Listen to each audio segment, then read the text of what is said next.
Bien-aimés, nous laissons maintenant la place à notre Père JLK qui va nous conduire dans un moment de parole très enrichissant. Soyez bénis et bonne écoute à tous et à toutes.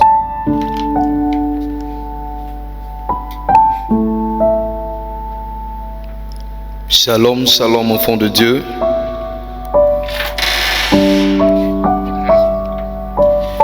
J'espère que vous allez bien. Ça va par la grâce de Dieu. Que la grâce et la faveur de Dieu soient avec nous tous. Et que Dieu bénisse ces instants que nous passons en sa présence. Amen. Ce soir, je parle d'un terme ou on va dire d'un sujet un peu intriguant pour beaucoup parce qu'ils vont trouver que aujourd'hui le prophète parle fort. Mais il y a des moments donnés comme ça, le prophète doit parler fort. C'est important. Vous savez, quand Dieu veut te bénir, il te fera souvent passer par des moments difficiles. Oui. Et tant que tu ne comprendras pas la pensée de Dieu, c'est souvent dans ces circonstances qu'on voit certaines personnes dire: moi je baisse les bras, moi j'arrête, je suis plus chrétien, je deviens vers une autre religion. Ou bien non, moi j'ai été dans le christianisme, je n'ai rien vu, donc moi je continue plus, j'arrête. Souvent c'est lié à beaucoup de choses. Mais aujourd'hui Dieu m'envoie parler à quelqu'un. Dieu m'envoie parler à un enfant de Dieu, à une fille de Dieu qui passe par des moments difficiles, qui passe par des circonstances incompréhensibles. Parce que Dieu veut t'éclairer mais aussi te bénir. Amen.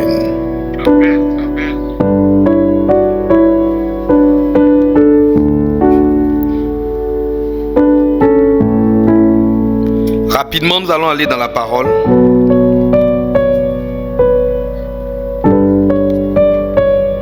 Dans le livre de Jean, le chapitre 11, à partir du verset 40 au verset 44.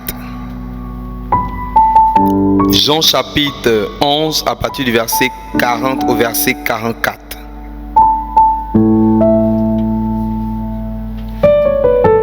Je lis la parole de Dieu avec respect et considération.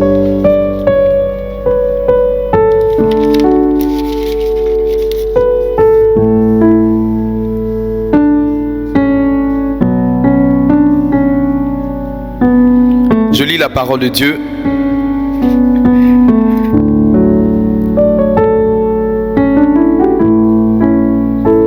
La Bible dit, Jésus lui dit, ne t'ai-je pas dit, si tu crois, tu verras la gloire de Dieu?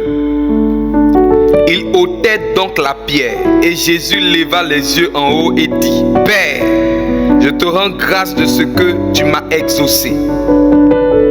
Pour moi, je savais que tu m'exauces toujours, mais j'ai parlé à cause de la foule qui m'entoure, afin qu'ils croient que c'est toi qui m'as envoyé. Ayant dit cela, il cria d'une voix forte, Lazare, sors. Et le mort sortit, les pieds et les mains liés de bandes, le visage enveloppé d'un linge. Jésus leur dit, déliez-le et laissez-le aller. Amen.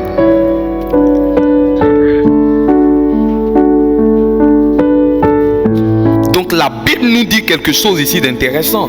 La Bible dit que Jésus était un jour dans une ville.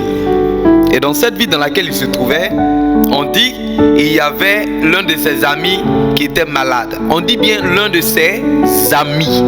Donc Jésus avait des amis. Amen. Et cet ami-là était malade. Et cet ami-là, il se nommait Lazare. Mais chose bizarre, la Bible dit que quand Lazare était malade et qu'on a appelé Jésus, Jésus a refusé de venir. Il n'est pas venu. Il est resté là où il était. Il est resté dans sa position. Mais en tout cas, il n'est pas venu. Et eux, ils ont trouvé ça bizarre. Comment ça se fait que on ait demandé au maître de venir? Lui qui peut guérir, il guérit les malades. Lui qui peut guérir notre frère malade, son ami, son poteau de chaque jour, il peut le guérir. Il n'est pas venu. On l'appelle, il ne vient pas. On lui dit, mais ton ami, il est malade, il va mourir. Jésus ne vient pas. Et il attend quelques jours après, on lui dit que Lazare est mort. On lui a dit que son ami Lazare était mort. Et Jésus s'est dit, mais attends. Les disciples qui étaient autour de lui ont dit, mais attends maître. Donc tu as fait exprès, tu as laissé ton gars mourir.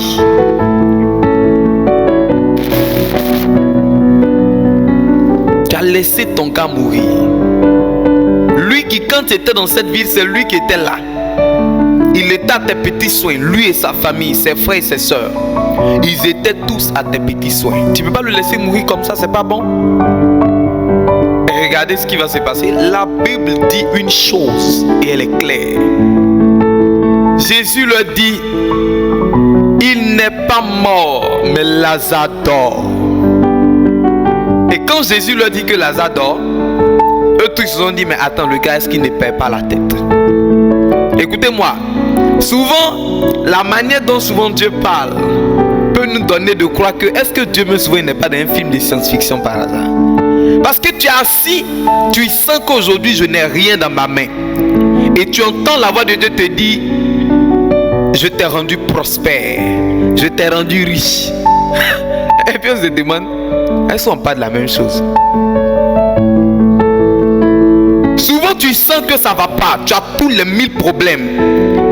Et puis tu pries, tu dis, Seigneur, viens à mon aide. Et tu entends la voix de Dieu te dire, tout va bien. Tu te dis, mais attends, je souffre. Et la phrase et l'orientation que le gars trouve à me donner, c'est tout va bien. Ça ne va pas. Je ne peux pas dire que ça va, pourtant ça ne va pas. Et ça arrive comme ça. Plein. Souvent dans leur situation, ils sont malades. Seigneur, guéris-moi. Et Dieu leur dit, ma grâce te suffit. Il dit, mais Seigneur, donne-moi d'être prospère, de sortir ma famille de la pauvreté. Et Dieu leur dit, je t'ai rendu grand, je t'ai rendu prospère. D'autres même vont à l'église. Elle n'est pas mariée. On dit, je vois le mariage sur toi. Ma fille, tu te marieras très bientôt. Elle se pose la question, je n'ai même pas gars. C'est dit, s'il y avait même fiancé, comme il disait ça, il peut comprendre. Mais il n'est même pas fiancé, il n'est pas de gars. Mais on me dit que je me marierai. Il y a un problème. Et souvent, beaucoup de personnes ont laissé sous-entendre que ces hommes de Dieu la mentaient. Ils ne disaient pas la vérité. Ce qu'ils disaient peut-être ne venait pas de Dieu. En tout cas, beaucoup ont douté. Beaucoup ont douté. Amen. Amen. Mais ce soir, je suis là pour parler à un enfant de Dieu. Jésus, on te dit ton ami est mort.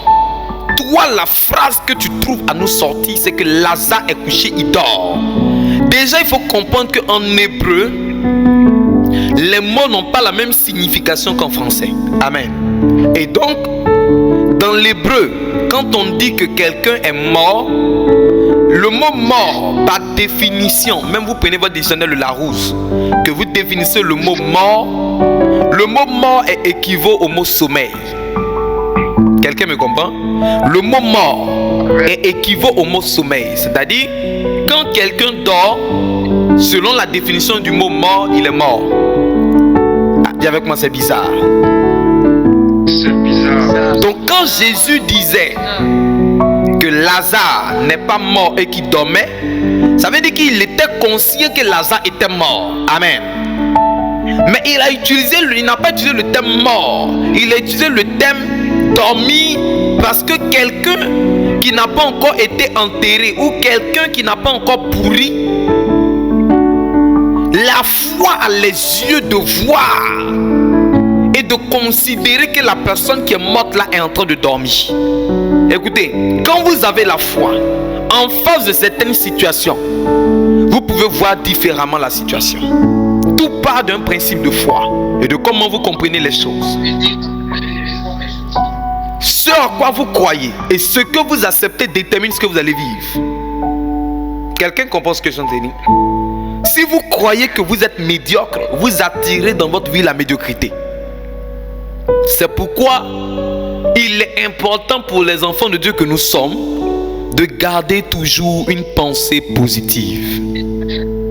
Amen. Et donc, Jésus leur dit que Lazare n'est pas mort, il dort.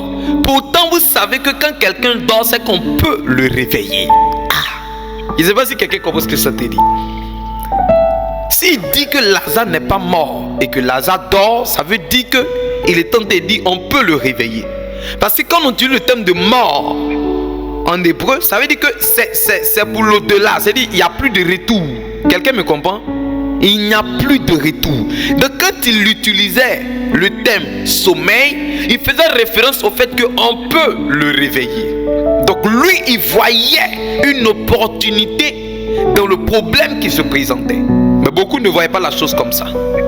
Beaucoup se disaient il est mort et on lui dit on l'a enterré. Waouh! Il va, il arrive là-bas. Pour eux-mêmes, nous à notre temps il y a morgue. Mais eux à leur temps il n'y a pas morgue. Donc ils sont allés enterrer Lazare. Ils l'ont bien emballé dans des rubans et ils l'ont enterré. Ils ont fermé la tombe. Donc quand Jésus arrive là-bas, il dit aux disciples qui sont là,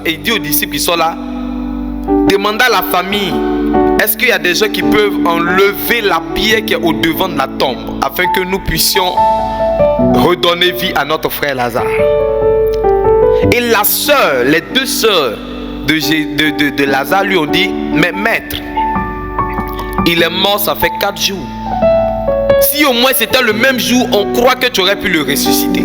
Mais ça fait 4 jours, ça veut dire que le gars est déjà enflé, il commence à pourrir. Donc on ne peut plus rien faire. Les organes sont déjà en train de pourrir, ils sont en train de mourir. Il n'y a plus rien. La matière est déjà détruite. Donc il n'y a plus de possibilité de reconstruction. Quand souvent vous voyez à l'hôpital, on dit on entend amputer quelqu'un, c'est que la matière est déjà détruite. Quand on dit on va amputer le pied, on va amputer le bras, ça veut dire que le pied est déjà pourri à un tel point que si on n'ampute pas, ça va détruire tout le corps. Quelqu'un comprend?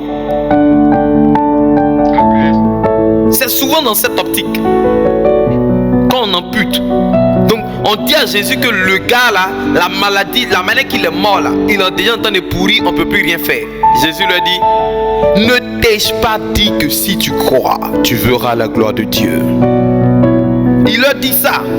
Et eux ils sont là, ils disent que oh Seigneur, on t'a dit qu'il était pourri. Si je sais qu'il va ressusciter. Sa soeur lui a dit, je sais qu'il va ressusciter, mais au dernier jugement. Il dit, je ne te parle pas du dernier jugement. Je te dis que si tu crois même aujourd'hui, le miracle est possible. Et là, Jésus lève les yeux et dit, Père, je te rends grâce parce que tu m'as exaucé.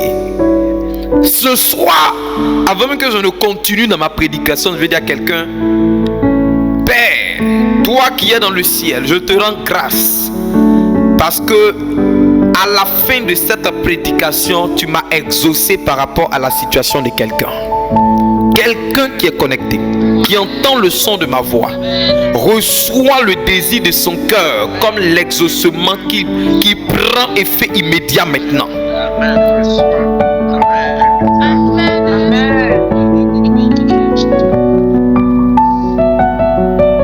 Quelqu'un comprend? Donc il rend grâce à Dieu. Et quand il finit de rendre grâce à Dieu, la Bible dit très clairement, il dit enlevez la pierre. Les gens qui étaient là se disaient, ah, lui là aussi il a guéri les maladies qu'aujourd'hui il veut ressusciter les morts. Et là il se met devant la tombe, on enlève la pierre et dit Lazare, Lazare, sors. Et la Bible dit, le mort qui était couché s'est levé et il est sorti. Quelqu'un me comprend? Le mort qui est en train de pourrir, dont la chair est en train de se déchiqueter, c'est-à-dire quelqu'un dont la matière était déjà détruite, il est réveillé. La matière a repris forme. Les pourritures ont disparu. Le système organique s'est remis en place. Le système de suivi s'est remis en place. Les globules blancs ont existé. My God. En une seule parole de Dieu, le système qui donne la vie à l'homme, qui maintient un homme en vie, qui était détruit, a été reconstruit avec effet immédiat. En une seule parole. Et Lazare est sorti du tombeau. Dis avance prophète. C'est maintenant que ma prédication commence. Dieu me disait, tu as vu qu'il a ressuscité Lazare? Je dis oui. Il me dit, mais après avoir fini de ressusciter Lazare, Jésus, quelqu'un est d'accord avec moi que Jésus avait le pouvoir de ressusciter les morts, parce que Lazare est une preuve vivante que Jésus peut ressusciter les morts. On est d'accord? Non, est-ce qu'on est d'accord? Ok. Donc on est tous d'accord que Jésus avait le pouvoir de ressusciter les morts. Amen. Maintenant, après la résurrection de Lazare, la Bible dit que Jésus a eu une deuxième résurrection dans la Bible. Amen. La fille de Jairus. Amen. La fille de Jairus. On dit qu'elle était morte et Jésus est parti et il a réveillé l'enfant. Amen. Il a réveillé l'enfant. Amen. Maintenant, moi la question que je veux poser ici à quelqu'un, écoutez-moi très bien, vous allez mieux comprendre ma pensée. Là où Dieu est en train de m'emmener. Dieu me disait, il y a des gens qui sont connectés ici, qui peut-être ont passé le bac, peut-être même que c'est leur connaissance qui a passé le bac, peut-être qu'ils ont passé un concours, peut-être qu'ils ont fait un examen, peut-être qu'ils sont malades, peut-être qu'ils sont tourmentés, ils passent par des échecs à répétition, ils ne se retrouvent pas du tout, ils ne voient pas où va leur vie, ils ne voient pas devant, ils ne voient pas derrière. Mais quand ils viennent participer à la prière, tout le temps il y a des gens qui sont en train de témoigner, moi j'ai reçu un miracle, oh Dieu a donné le succès à mes enfants. En fait, ils voient que Dieu est tout le temps en train de faire pour les autres, mais eux, leur situation particulièrement, ils ne trouvent pas de solution. Pourtant on prie. Le même gars qui prie pour nous tous ici, vous ça marche pour vous, moi ça ne marche pas pour moi. Ou moi je n'ai pas encore reçu le miracle, je n'ai pas encore reçu ma guérison, je n'ai pas encore été touché, je n'ai pas encore expérimenté le miracle. Mais qu'est-ce qui se passe? What is it? Quelqu'un me comprend? Plein comme ça, se pose des questions. Qu'est-ce que j'ai fait pour mériter ça? Pourquoi ma situation refuse-t-elle de fléchir genoux devant celui qui, quand il parle, la situation fléchit genoux? On dit en tout temps, faites connaître à Dieu vos besoins par des supplications, des prières et des actions de grâce. J'ai fait les actions de grâce, mais ma situation n'a pas changé. J'ai prié, jeûné, j'ai fait tous les chéguédégués que je pouvais faire, mais ma situation n'a pas changé. Qu'est-ce qui se passe? Pourquoi ma situation n'a pas changé?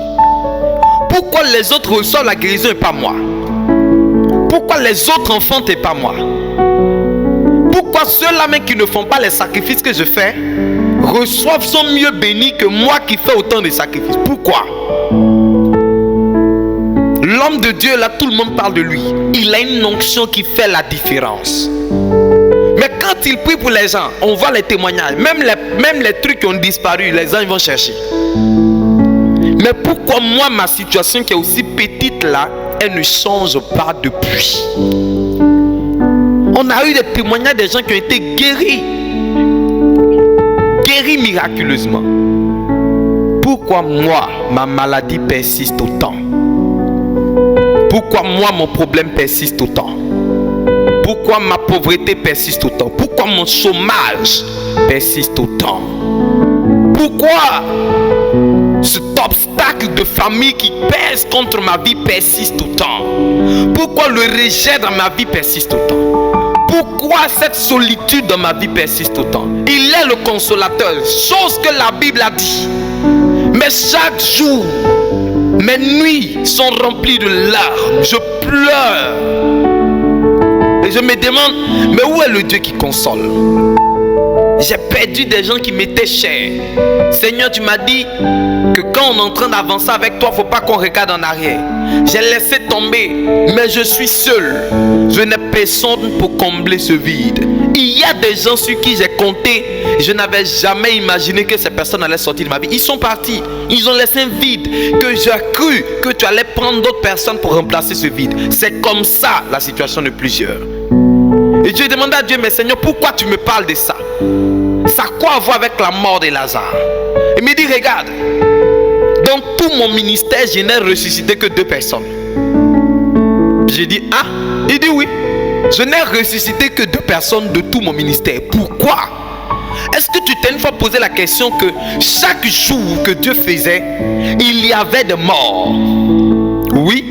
Quelqu'un est d'accord avec moi que chaque jour que Dieu fait, il y a toujours un mort. Dans une ville, il y a au moins un mort. Donc il y a toujours des gens qui avaient des problèmes.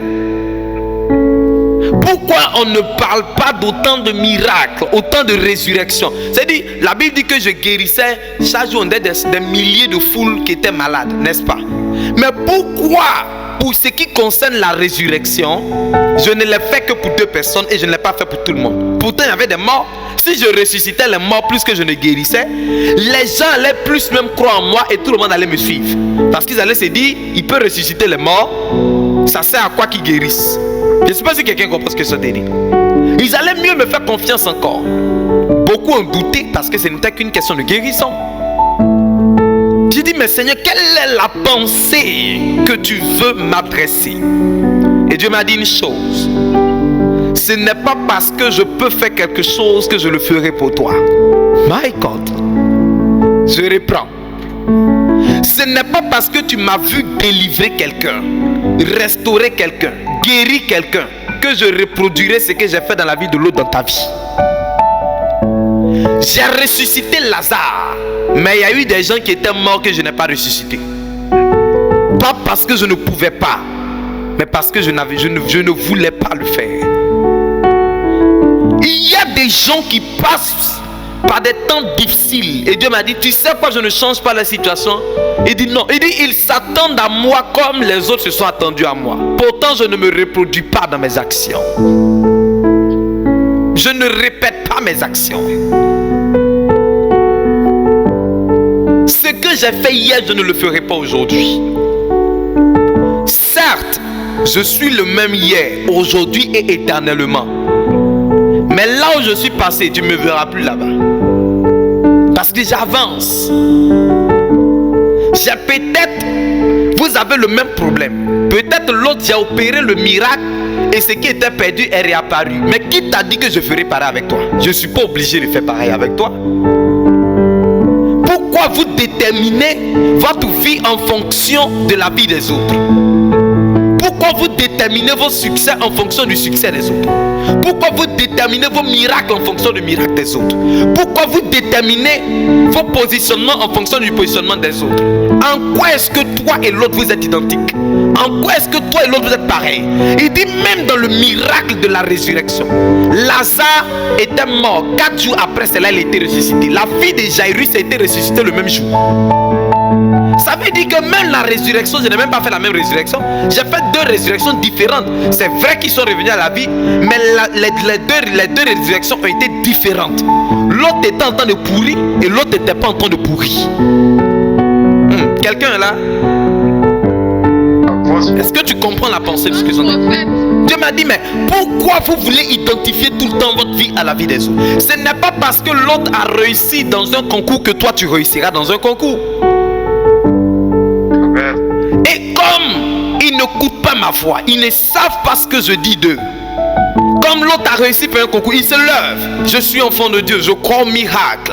Ils vont, ils passent aussi le concours. Et quand ils finissent de passer le concours, que ça a échoué, oh non, moi je baisse les bras, c'est bon, je suis découragé, j'ai tout fait, j'ai cherché le Seigneur, j'ai jeûné, j'ai prié. Mais est-ce que Dieu t'avait dit que c'est par là qu'il te bénira? Ce n'est pas parce qu'il ne peut pas, mais est-ce qu'il t'a dit que c'est ce qu'il fera? Écoute-moi. Pour ceux-là qui sont là tout le temps à dire je suis découragé, moi je baisse les bras, je ne vais plus à l'église, je fais plus ci, je fais plus ça, moi-même je ne sais plus, je vais. Personnellement je suis découragé, je ne comprends plus ma vie. Oh c'est bon même, je vais devenir païen. Va devenir païen. C'est pas parce que toi tu as devenu païen que toute l'église là non va être gâtée. Il dit il y a des gens qui sont venus à l'église, ils me cherchaient pour quelque chose. Ils voulaient quelque chose de moi. Et parce que je ne l'ai pas fait, c'est faux. Ça n'existe pas. Ça c'est des menteurs. Dieu ne peut pas faire. Souvent Dieu peut, mais je ne le fais pas parce que c'est pas ce que j'ai prévu pour toi. C'est pas ce que j'ai prévu pour toi. Il m'a dit une chose. Il y a des gens qui sont là, qui s'asseyent et qui se disent matin, midi, soir, on a commencé ensemble, on était dans la même classe, on a eu le même parcours. Aujourd'hui, lui, il est devenu ici et moi, je n'ai pas encore réussi. Je n'ai même pas de travail. Je ne suis pas marié. Mes frères sont mariés, mes soeurs sont mariés et moi, je ne suis pas marié. Les autres avancent et moi, je n'avance pas. Je ne sais même pas où je vais. Je tourne sur moi. Pourtant, mais les gens de ma promotion, les gens de ta promotion, là, tu n'es pas en train de faire une course avec eux. Dieu ne t'a pas mis dans un championnat olympique avec eux. Tu n'es pas en train de faire la course avec eux. Ta vie est ta vie. Ce que Dieu veut faire de toi est différent de ce qu'il fera avec les autres. Et la Bible dit une chose: qui aime bien châtie bien.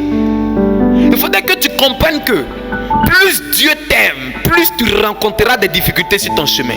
Et ce qu'il donne cadeau aux autres, à toi il donnera avec de grosses larmes. À toi il donnera avec difficulté. À toi il donnera avec de grosses sueurs. Là où les autres ne forcent pas pour l'avoir, toi tu forceras. Il me dit je ne suis pas obligé. Tu n'es pas en train de faire la course avec quelqu'un. Pourquoi vous comparez votre vie à la vie des autres?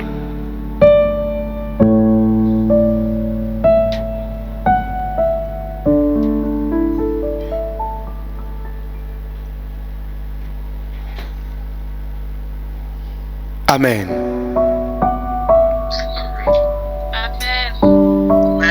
Il dit pourquoi? Je disais, j'étais là hier et puis le Seigneur me disait, regarde, histoire les passés bac qui n'ont pas eu. Donc pour ça, je suis abattu, je suis découragé. Moi-même, je ne sais même plus où je vais. Je ne sais plus qu'est-ce que ma vie va devenir.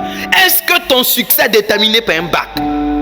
Est-ce que ton succès est déterminé par un concours? Dieu n'est pas obligé de passer avec toi là-bas. Écoute-moi. Dieu avait envoyé Jonas. Il devait aller à Ninive. Il s'est levé, il dit va à Tarsis. Écoute-moi. Quand il a pris le chemin que lui voulait, le chemin qu'il voulait, c'était d'aller à Tarsis et non pas à Ninive. Quand on l'a jeté dans les eaux, le poisson lui a montré un autre chemin que le chemin qu'il voulait. Le poisson est allé le déposer là où Dieu voulait qu'il aille. Mais lui, ce n'était pas là-bas qu'il voulait aller. Quelqu'un commence ce que sont dit. Ce n'était pas là-bas qu'il voulait aller. Qui t'a dit que cet homme qui est sorti de ta vie là, c'est lui qui devait faire ton bonheur? Qui t'a dit que ceux-là qui t'ont abandonné, qui t'ont rejeté et qui t'ont méprisé, c'est ceux-là qui devaient construire ta vie? Qui t'a dit que ce monsieur qui avait assez d'argent là, c'est lui qui devait te faire? Qui t'a dit que c'était par ce concours là que tu devais réussir?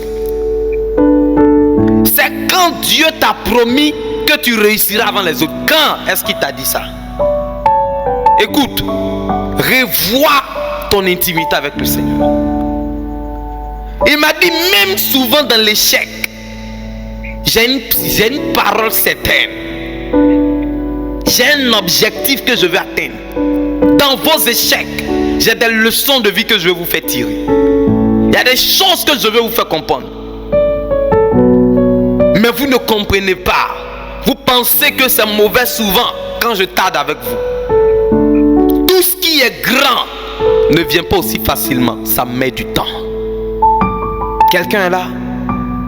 Tout ce qui est grand met toujours du temps. Je pouvais ressusciter, parce que chaque jour j'avais des morts.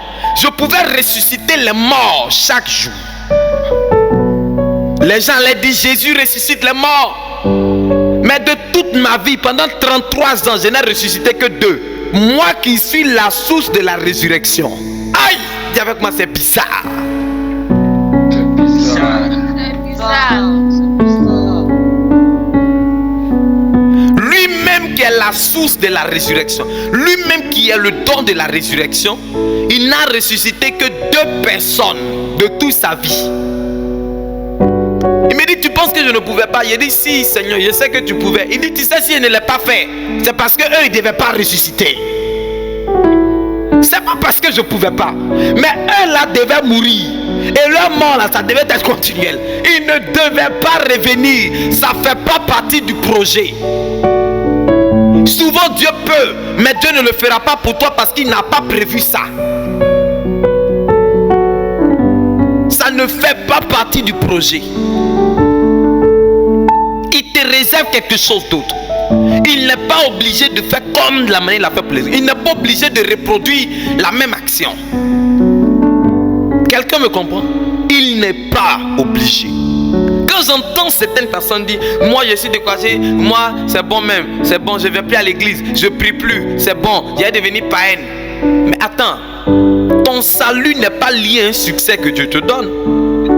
On n'accepte pas Dieu parce qu'on veut un miracle. On n'accepte pas Dieu parce que Dieu veut nous donner de l'argent. L'objectif de Dieu, ce n'est pas de nous donner un miracle. Ce n'est pas de nous donner de l'argent. L'objectif de Dieu n'est pas de nous donner une guérison.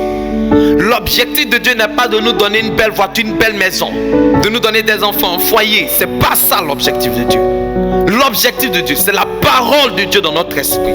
C'est le salut.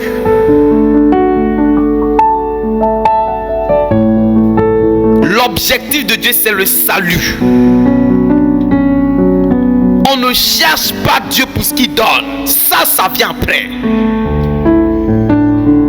Donc, être un bon enfant de Dieu, être un réel chrétien, tu ne peux pas t'asseoir et dire une situation me décourage, je ne veux plus être chrétien. Ça te décourage, certes. Mais dis que je ne suis pas chrétien, je ne suis plus chrétien, mais je baisse les bras. Ça, c'est autre chose. Dieu me disait, tu vois la femme sunamite, la Bible dit son enfant était mort. Elle s'est levée, elle partait rencontrer le prophète. Et le prophète a envoyé son fils, c'était Géasi. Il dit, va, l'enfant de la sunamite est mort. Va ressusciter l'enfant. Il prend la route et pendant qu'il est en train de marcher, il voit la sunamite venir. Il lui dit, comment tu vas? Parce qu'il voulait lui montrer qu'il est fort. Il voulait lui montrer qu'il est puissant et qu'il connaît sa situation parce que le prophète lui a déjà dit. Il lui dit, comment tu vas? La dame l'a regardé et lui a répondu, tout va bien. Hey! Géasi s'arrêtait un instant et dit, mais est-ce que cette dame n'a pas un problème? Elle lui a dit, tout va bien. Pourtant son enfant était mort. Votre aptitude en face des difficultés montre votre fidélité et votre loyauté à Dieu. Montre votre degré d'intimité avec le Seigneur. Oui, ça montre votre degré d'intégrité, de fidélité, de foi envers le Seigneur. À cause d'une situation, d'un échec, d'un concours qui n'a pas marché, d'un enfant que tu n'as pas eu, de quelqu'un que tu as perdu, à cause des problèmes que tu as, moi-même ici découragé, je n'ai plus envie d'être chrétien. Toi-même, tu n'étais pas converti. Parce que quelqu'un qui est converti, il ne s'appuie pas sur une circonstance pour dire que Dieu est Dieu. Écoute, avant toi, Dieu était Dieu. Pendant que tu es Dieu est Dieu. Et après toi, il sera toujours Dieu. Ton miracle ne le fera pas de lui Dieu. S'il le fait ou il ne le fait pas, ça ne fera pas de lui Dieu. Il est Dieu, point barre. C'est pas un débat. Il y a des gens qui veulent menacer Dieu. Si Dieu ne fait pas, je fais plus, il ne faut plus faire. Il est déjà Dieu. Témoignage des gens qui l'ont fait depuis combien d'années qu'aujourd'hui là. C'est pour toi là s'il n'a pas fait la petite. Laisse tomber. Amen. Amen. Et la voix de Dieu me disait, fils de l'homme, dis à quelqu'un ce soir, je peux, si vous ne me voyez pas souvent faire. C'est que souvent, c'est pour vous épargner quelque chose. Souvent, c'est pour atteindre un objectif que je vous donne souvent un succès, un échec.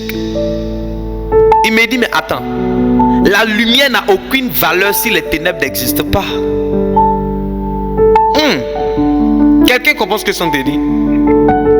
Si le mot échec n'existait pas, en quoi est-ce que le succès aurait de la valeur? en quoi est-ce que le succès aurait de la valeur?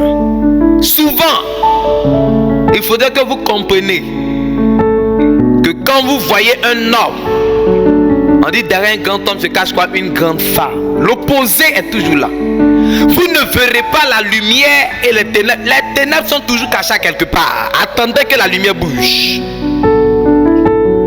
Quand vous voulez recevoir la guérison, c'est parce qu'il y a une maladie. Quand vous voulez voir la gloire de Dieu, c'est parce que le diable a gâté à quelque part qu'il faut que la gloire de Dieu vienne arranger. Pourquoi pensez-vous que je ne peux pas? Je peux, mais souvent je le fais exprès. Je donne même souvent l'échec à certaines personnes. J'ai dit, mais Seigneur, c'est pas possible, Dieu ne donne pas l'échec. Il dit, qui t'a dit ça? Je suis capable de te faire échouer pour t'éviter quelque chose devant. Je suis capable de te faire échouer parce que tu n'es pas prêt pour la vie qui t'attend demain. Je suis capable de te faire échouer à quelque chose parce que ce n'est pas là que tu dois réussir. Je suis capable de te faire échouer dans un mariage, dans un foyer, parce que ce foyer-là, il n'est pas de moi. Ce n'est pas ce que j'ai prévu pour toi. Je suis capable de ne pas te donner un enfant pour éviter que quand ça se gâtera demain, tu sois lié toujours à la personne par un enfant. Je suis capable de te rendre malade aujourd'hui pour éviter que tu t'accroches et que tu aies une mauvaise fréquentation et que tu t'attaches à certaines personnes. Je suis capable de te faire passer par des frustrations, des humiliations, afin que tu saches qui sont ceux qui sont près de toi. Il y a des moments donnés, je permets. Il dit, n'est-ce pas, écrit dans ma parole, que tout ce qui arrive aux enfants de Dieu, bon comme mauvais, concourt à leur bien-être. Ça concourt. C'est moi qui ai occasionné. Il dit, prends le cas de Job. Job, un homme riche qui avait la richesse de tout un continent, est tombé et en un seul jour il est devenu pauvre. Mais lisez le chapitre 2 du livre de Job. Il dit, n'est-ce pas moi qui ai dit à Job, va, mais ne touche pas à sa vie? N'est-ce pas moi qui ai dit à Satan, va, mais ne touche pas à sa vie? Amen. Donc on a vu que c'est Dieu lui-même qui a autorisé, enfant de Dieu. Dieu te réserve quelque chose que tu ne t'attends pas à ça. La Bible dit, là où la main des hommes s'arrête, c'est là que la main de Dieu commence. Il dit, mes voix ne sont pas vos voix, mes pensées ne sont pas vos pensées. Autant le ciel est élevé au-dessus de la terre, autant mes pensées sont élevées au-dessus de vos pensées. Quelqu'un me comprend? Il est important à un moment donné de s'arrêter et de dire à Dieu, Seigneur, je te regarde et je te fais confiance. Oui, souvent arrête de faire des calculs, arrête de juger l'action de Dieu sur ta réalité. Ils ont regardé, ils ont dit qu'il ne pouvait pas ressusciter. On dit il est mort, ça fait 4 jours, il est en train de pourrir. Amen.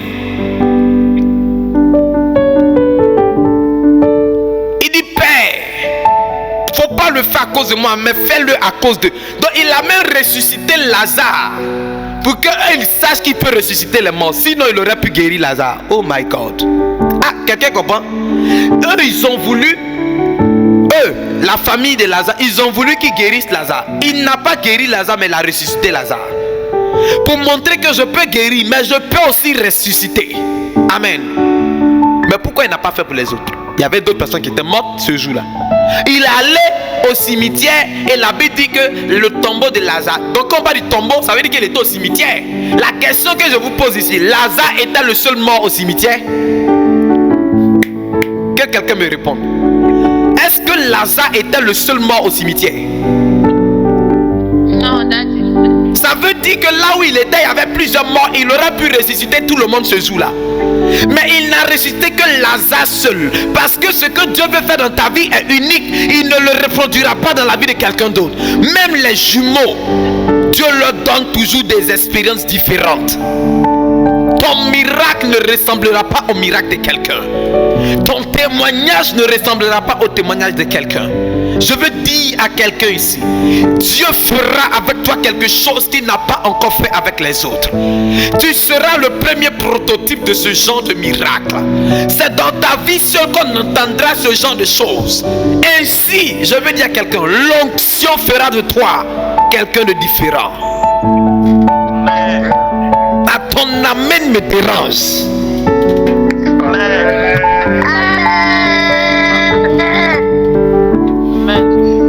L'enfant qui sortira de tes entrailles, ton témoignage et le témoignage des autres stériles seront différents. Oui, ça sera différent. Seigneur, si tu as fait pour telle personne, fais pour moi. Il n'est pas obligé. Et ta vie et la vie de la personne sont deux vies différentes. Souvent, beaucoup échouent parce qu'ils limitent leur vie à la vie des autres. Ils regardent ce qui se passe dans la vie des autres qu'ils veulent avoir dans leur vie. Mais qui t'a dit que tu es l'autre?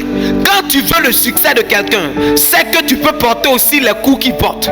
C'est que tu peux porter aussi le fardeau qu'il porte. C'est que tu peux porter aussi sa douleur, sa difficulté. Avant d'envier la gloire de quelqu'un, il faut envier les problèmes par lesquels il est passé avant d'atteindre cette gloire. Souvent vous ne savez pas les gens passent par quoi. Et vous vous asseyez pour dire, oh Seigneur, que le témoin de telle personne m'arrive. Est-ce que on t'a dit, toi c'est la fin, toi tu as entendu? Quelqu'un va raconter quelque chose en 2-3 minutes, en 10 minutes, c'est fini. Mais c'est une histoire. Ça s'est passé peut-être en 1 an, 2 ans, 3 ans, 4 ans. Que quelqu'un raconte en 10 minutes. Enfant de Dieu, il faudrait que tu comprennes une chose. N'envie pas ce que tu ne connais pas.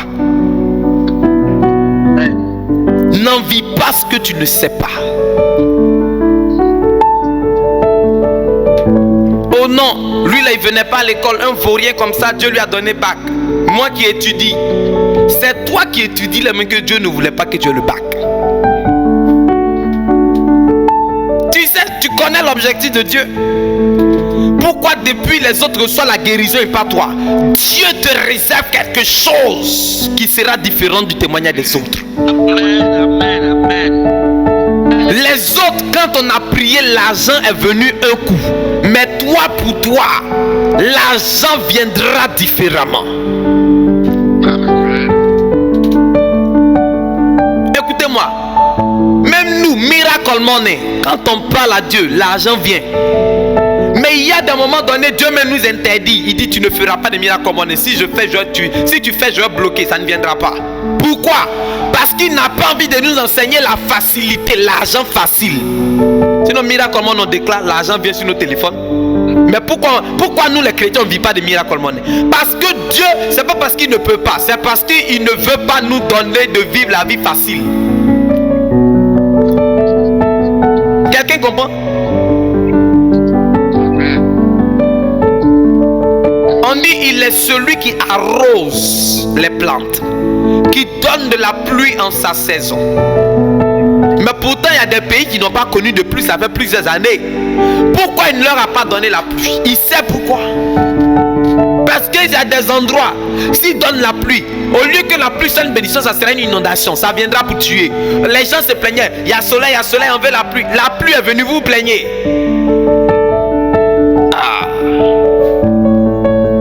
Écoute-moi, avec toi, Dieu fera quelque chose de différent. Il me dit, ce n'est pas parce que je ne peux pas, je peux. Mais ce que j'ai fait avec les autres, je ne le ferai pas avec toi. Et ce que je ferai avec toi, je ne le ferai pas avec les autres. Car mon projet avec chacun d'entre vous est différent. Mes objectifs avec chacun d'entre vous sont différents. Là où je vais avec toi, tu es le seul avec qui je vais dans cet endroit. Il dit ça pourquoi quand je suis en train de parler à mes enfants, la majorité du temps, même quand je dis vous, j'indexe toujours quelqu'un. À Ah oui. Quand Dieu donne la prophétie de ta vie, que quelqu'un me dise ici, c'est quand Dieu tente de donner une prophétie sur ta vie, et puis Dieu a dit que c'est quand les autres vont réussir que toi aussi ton succès va venir. C'est quand Dieu a dit ça. Jamais. Quand on te prophétise sur ta vie, on te prophétise pour toi seul. Donc pourquoi ton succès là, ça doit être lié pour les autres? Pourquoi? C'est la sorcellerie.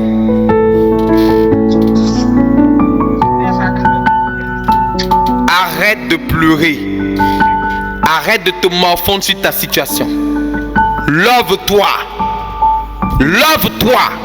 Parce que ton Dieu dit de toi, c'est ta saison. Il ne comptait pas si quelqu'un, il y a le chemin que tu as tracé, ce n'est pas ce chemin qu'il a tracé. Il ne marche pas selon tes humeurs et selon ta manière toi de voir ou de comprendre les choses. Il a sa manière à lui de voir les choses. Il a ce qu'il veut faire, il a là où il va avec toi. Il a l'objectif qu'il veut atteindre avec toi. Je vous pose la question. Abraham n'était pas le seul enfant de son papa. Amen. La Bible dit Abraham n'était pas le seul enfant de son papa. Mais Dieu a dit à Abraham, quitte ton père, quitte ta patrie, quitte ta famille, va vers un endroit que te montrerai. Pourquoi Dieu n'a pas dit ça à ses frères aussi et puis ça à lui seul? Parce que ce que Dieu voulait faire avec Abraham était unique. Écoute-moi. Tu n'as pas encore compris qu'avec Dieu, ce n'est pas la quantité, c'est la qualité. Ce n'est pas la quantité, c'est la qualité. Souvent tu veux qu'il reproduise ce qu'il a fait avec les autres. Mais le problème, c'est que Dieu ne travaille pas avec la foule, il travaille individuellement. Le jour, regardez tous les miracles de Jésus que Jésus a fait. Il le faisait pour une personne et pas pour tout le monde. Regardez bien. On dit on lui envoyait des malades. Mais si vous lisez bien la Bible, on dit que non, il a guéri Bartimée. Le nom des malades qu'il a guéri, on les cite. Pourtant, il pouvait guérir tous les malades. Mais il n'a pas guéri tous les malades. Les malades qu'il a guéris là, leur nom était cité dans la Bible. Bartimée, il a guéri le gars qui était au bord de la piscine. Mais quand il est arrivé au bord de la piscine, le gars qui a fait 38 ans, il lui a dit lève-toi, va chez toi. Mais il y avait d'autres malades qui étaient couchés là, non? Il n'y avait pas d'autres malades? Non, je demande à quelqu'un, il n'y avait pas d'autres malades? Donc pourquoi là Jésus les a pas tous guéris et puis ils vont rentrer chez eux? Mais il a dit à un seul, celui qui avait fait les 38 ans, c'est à celui-là il a dit lève-toi, va chez toi. Les autres il les a laissés là. Parce que la guérison ne devait pas se faire par lui, mais ça devait se faire par les autres de la piscine. Hey! La guérison, il y a un qui est là. Lui, il a attendu 38 ans parce que c'est lui que Jésus devait guérir. Mais les autres, eux, ils avaient la possibilité de toucher l'eau. Donc ça veut dire que eux, la guérison ne devait pas venir par lui, ça devait venir par les eaux. Amen. Quelqu'un comprend ce que je dis? Avance, prophète. Avance. Écoute. Arrête de t'identifier aux autres. Dieu attend plus de toi que ce que tu fais maintenant. Il fera plus avec toi que ce que tu vois maintenant. Tu n'es pas en train de faire la course avec quelqu'un. Tu n'es pas en train de courir avec quelqu'un. Laisse-les aller. Une chose est sûre, la destination sera unique. On arrivera tous. Mais il y a des gens que Dieu fera avec eux. Il prendra avec eux la voie ordinaire. Il y a des gens que Dieu leur dira de faire le grand tour. Et il y a des gens à qui Dieu dira de prendre le raccourci. Mais une chose est sûre, la destination est unique. Tu n'es en retard sur personne. Tu es encore dans le temps de ta vie. Le temps là où tu es, où tu te dis mon âge avance, mes soeurs se sont mariées, les autres ont fait ci, les autres ont fait ci, mais moi je ne comprends pas. Écoute-moi, Dieu attendait ton temps et non pas le temps des autres. Parce que ta vie n'est pas caractérisée ou liée au temps des autres. Non. Ton temps à toi est ton temps. Et ton temps hors de ton temps n'est pas ton temps. Le temps avant le temps n'est pas le temps. Le temps après le temps n'est pas le temps. Le temps dans le temps est le temps. Quelqu'un comprend ce que je dis, enfant de Dieu? Amen. Arrête de pleurer sur ta situation. J'entendais la voix de Dieu me dire, pourquoi tant de murmures? Pourquoi ce découragement? Pourquoi ce brisement? Pourquoi ce regret? Pourquoi cet abandon? Pourquoi tu renonces? Pourquoi tu as rétrogradé? Si tu avais écouté la voix de l'Éternel, ton Dieu, tu ne serais pas en train de baisser les bras aujourd'hui, de te décourager, de retourner en arrière. Car je sais les projets que j'ai écrits pour toi. Ce sont des projets de paix, de bonheur, d'élévation, de fertilité, de prospérité, de domination. J'ai dit de toi que tu ne mourras pas, mais tu vivras pour raconter les merveilles de l'Éternel ton Dieu. J'ai dit de toi, tu seras une réserve, un vase de gloire. J'ai dit de toi sortira des fleuves d'eau qui ne tarissent point. J'ai dit de toi, tu seras celui-là qui a été guéri mais qui guérira en retour. J'ai dit de toi, tu seras un serviteur unique. J'ai dit de toi, ton succès brisera les limitations de la famille. J'ai dit de toi, tu iras de gloire en gloire. J'ai dit de toi, tu voyageras. J'ai dit de toi que ton voyage à toi sera le symbole pour toute une famille, que le joug de la malédiction familiale a été brisé. Alors pourquoi te lamentes-tu? Pourquoi baisses-tu les bras? Pourquoi tu baisses les bras?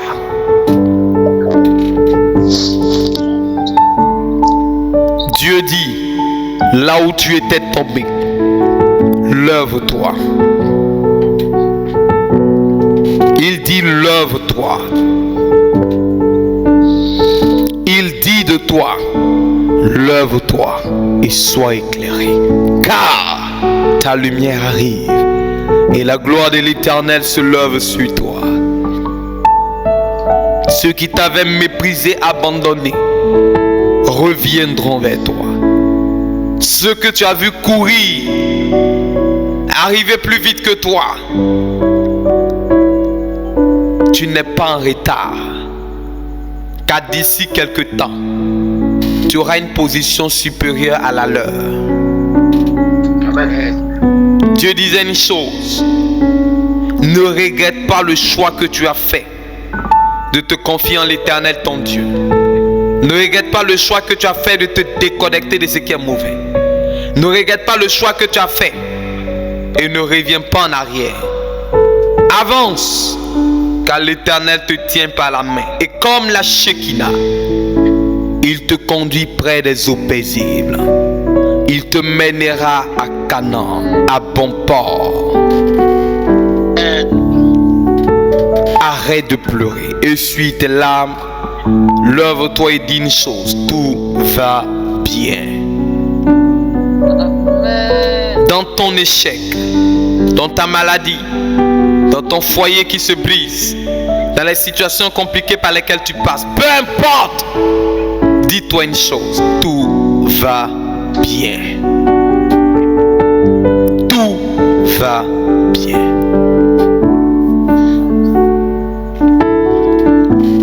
Ce soir, j'avais à exhorter quelqu'un. Dieu m'a dit, parle à un enfant de Dieu qui est connecté, dis-lui,